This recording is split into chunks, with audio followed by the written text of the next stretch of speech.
Fala pessoal, bem-vindos a mais um vídeo. Hoje nós vamos falar a respeito da polêmica envolvendo a taxa de juros. Então algumas pessoas falam que a taxa de juros deveria ser maior, outras que deveria ser menor, outras que deveria ser o que ela já está hoje em dia. Alguns falam que o mercado determina a taxa de juros, outros falam que o governo, o Estado tem um certo papel em influenciar a taxa de juros.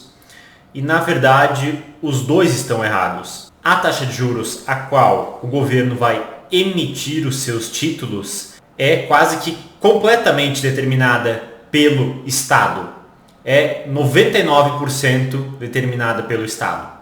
Mas não da maneira que muitos acreditam que ela é. Não é que o governo vai lá e diz eu vou pagar 5% de juros, ou 10%, ou 15%, ou 20%, e dependendo de como algum burocrata dentro do governo, dentro do Estado acordar, ele vai lá e simplesmente aumenta ou diminui essa taxa de juros. Não é assim que funciona. E para isso eu vou trazer o exemplo para nós, meros mortais, quando nós queremos um empréstimo. Nós podemos chegar lá em vários bancos e pedir um empréstimo. E quando nós pedimos esse empréstimo, nós podemos ter uma taxa de juros de, por exemplo, 30% ao ano. E aí você vai talvez achar essa taxa muito alta. Mas, vamos dizer, é uma taxa média que você vai conseguir para um empréstimo de 50 mil reais, por exemplo. Você queria um empréstimo de 1 milhão, mas você não conseguiu de 1 milhão, você só conseguiu 50 mil reais. E te cobram 30% ao ano. Agora, se o seu nome não tivesse no Serasa, por exemplo, talvez esse empréstimo não seria de 30% ao ano. A taxa de juros não seria de 30% ao ano. Ela seria de 25% ao ano. Talvez se você desse algo em garantia, pode ser que essa taxa não seja mais 25% ao ano, seja de 20% ao ano. Se a sua garantia for melhor, você der uma garantia ruim, digamos, e aí foi 20% ao ano. Se você der uma garantia boa, talvez seja de 17% ao ano. Ou seja, perceba que você determina muito mais a taxa de juros que você vai pagar do que o banco está determinando a taxa de juros que você vai pagar, certo? Com o Estado é a mesma coisa e ao mesmo tempo é diferente. Então, se o Estado tem controle fiscal, ele gasta cada vez menos ou então gasta menos do que arrecada, não aumenta os seus gastos, isso é um ponto positivo. Se o Estado não tem controle fiscal, gasta como se não houvesse amanhã, isso é um ponto negativo. Isso vai fazer com que a taxa de juros aumente e, no caso contrário, vai fazer com que ela diminua.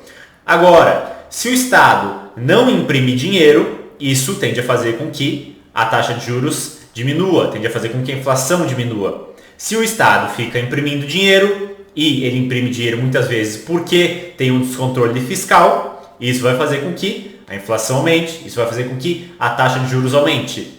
Se você está num país onde existe um certo grau de segurança política, segurança jurídica, a taxa de juros tende a ser menor. Se você vive num país como o Brasil, onde nós não temos isso, a taxa de juros tende a ser maior.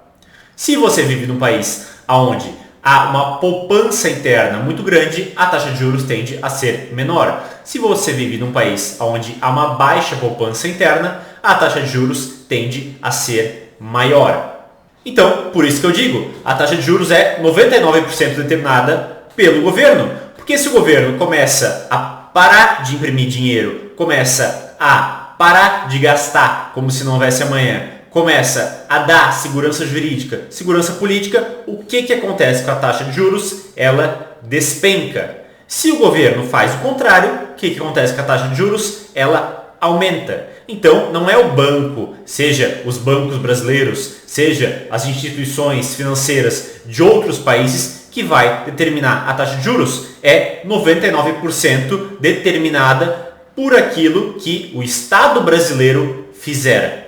Muito bem, falamos um pouco a respeito da taxa de juros, agora vamos falar sobre o problema específico do Brasil. Quando o governo gasta mais do que ele deveria, o que ele faz? Ele emite dívida para financiar esses gastos e também imprime dinheiro ou então aumenta impostos. Mas vamos falar especificamente agora da dívida. Existe 3 títulos muito importantes que representam a maior parte da dívida do governo federal, que é o Tesouro Selic, o Tesouro Prefixado e o Tesouro IPCA. No Tesouro Prefixado você vai ter uma taxa pré-fixada, uma taxa fixa, ou seja, o título vai vencer daqui a 10 anos e eu sei que eu vou ganhar todo ano 10% nesse título. Um exemplo. Aí nós temos o Tesouro IPCA, que é o Tesouro vai pagar um valor pré-fixado mais a inflação. Então se a inflação é de 10%, por exemplo, aí vai pagar 10% mais o valor pré-fixado, por exemplo, 6% ao ano. E nós temos o Tesouro Selic, que vai pagar a taxa Selic, que é uma taxa aí sim determinada pelo Estado. E se vocês quiserem mais informações sobre esses títulos, Tesouro IPCA, Tesouro Selic, Tesouro Prefixado, eu tenho outros vídeos onde eu entro mais a fundo nesse assunto. Mas não é a ideia desse vídeo em específico. A ideia desse vídeo é nós falarmos mais sobre a problemática da taxa de juros. E agora, entendendo melhor esses 3 tipos de títulos, nós podemos entender a formação da taxa de juros, a formação da Selic. Então, eu preciso me endividar, eu vou precisar contrair uma dívida para fazer frente aos meus gastos de 100 bilhões de reais. E aí eu vou me endividar principalmente dessas 3 formas: título pré-fixado, Tesouro IPCA e Tesouro Selic. O Tesouro pré-fixado, eu vou chegar para o mercado nacional e também internacional, e por um mecanismo de oferta e demanda, eu vou encontrar um equilíbrio onde eu vou conseguir captar aqueles 100 bilhões que eu preciso, por exemplo, ou então aqueles 30, aqueles 40 bilhões que eu preciso para fazer frente aos meus gastos.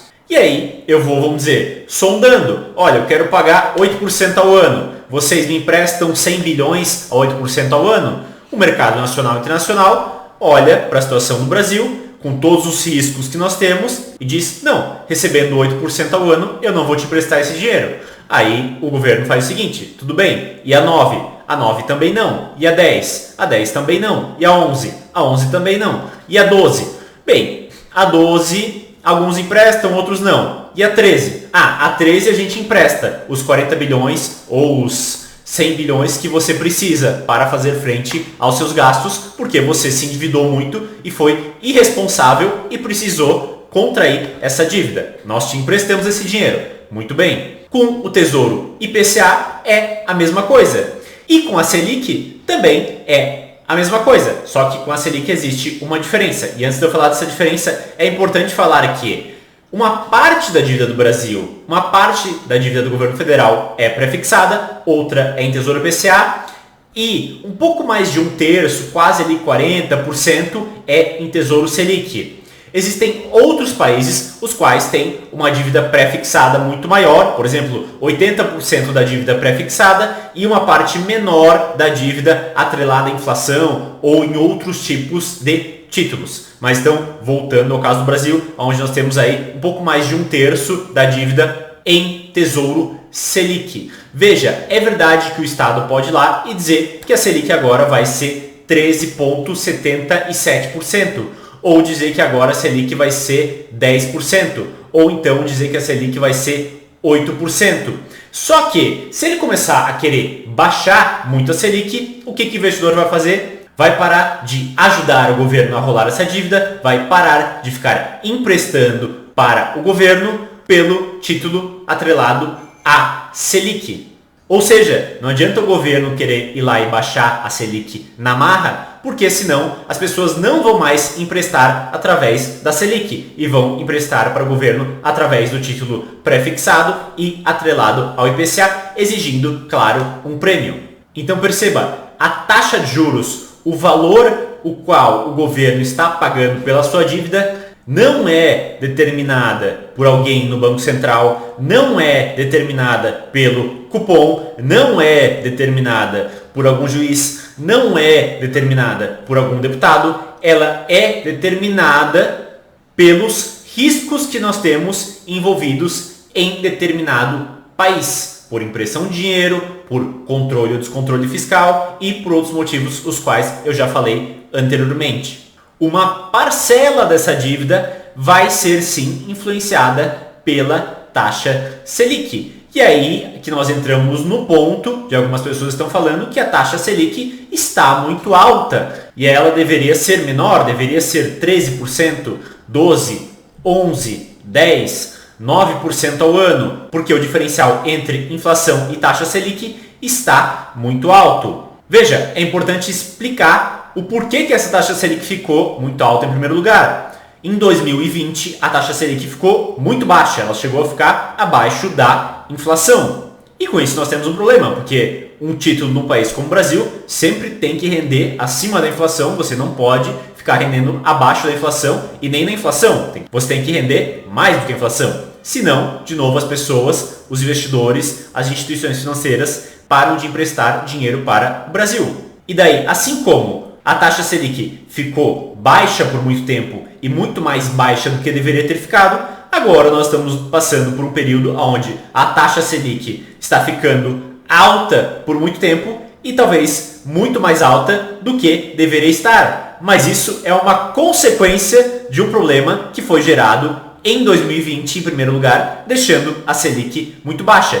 Então veja, como um problema que foi criado em 2020, deixando a Selic muito baixa, acaba trazendo outro problema em 2022, 2023, deixando a Selic muito alta. Esse é um ponto.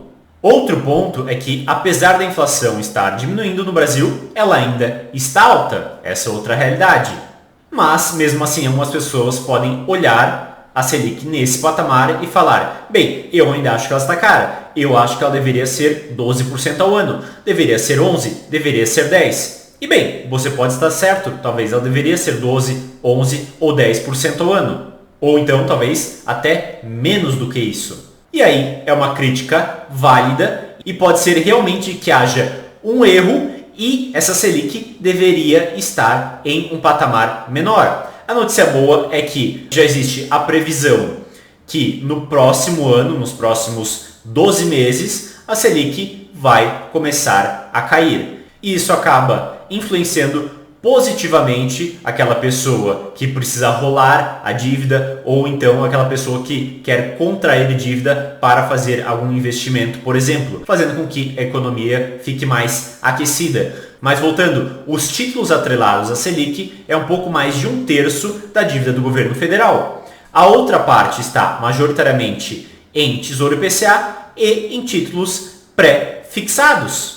E se os investidores entenderem que o risco Brasil é alto, que há um descontrole fiscal, que há um descontrole de impressão de dinheiro, eles vão continuar exigindo um prêmio alto para emprestar para o governo brasileiro. Então, não vai adiantar muita coisa baixar a Selic se os outros títulos vão estar ainda com um juros alto. Aí alguém pode olhar e dizer: ah, Marcos, mas eu acho que os juros do título pré-fixado ou do título atrelado ao IPCA, ele está muito alto. Tudo bem? Se você acha que ele está muito alto, vai lá e compra esses títulos. Se você comprar esses títulos, você ajuda a diminuir o yield pago por esses títulos, certo? Então, se você realmente acha que esses títulos estão muito caros, faz o seguinte: pega todo o seu patrimônio, compra em títulos pré-fixados ou títulos atrelados ao IPCA, ou melhor, pega todo esse valor, compra em títulos pré-fixados ou atrelados ao IPCA, aí usa isso como garantia, se endivida e vai lá e compra mais títulos ainda pré-fixados ou atrelados ao IPCA. Se você tem tanta certeza que esses títulos estão pagando um yield muito acima do que eles deveriam, vai lá e aposta o seu dinheiro nisso então. E aí você coloca o seu dinheiro onde a sua boca está. E aí é claro que de 100 pessoas que estão reclamando da taxa de juros, quando alguém propõe essa ideia, 98% não fazem. Porque eles dizem da boca para fora que a taxa de juros está alta, mas na hora de ir lá e colocar o dinheiro deles e fazer a aposta de que a taxa de juros realmente está muito alta, aí eles não querem fazer.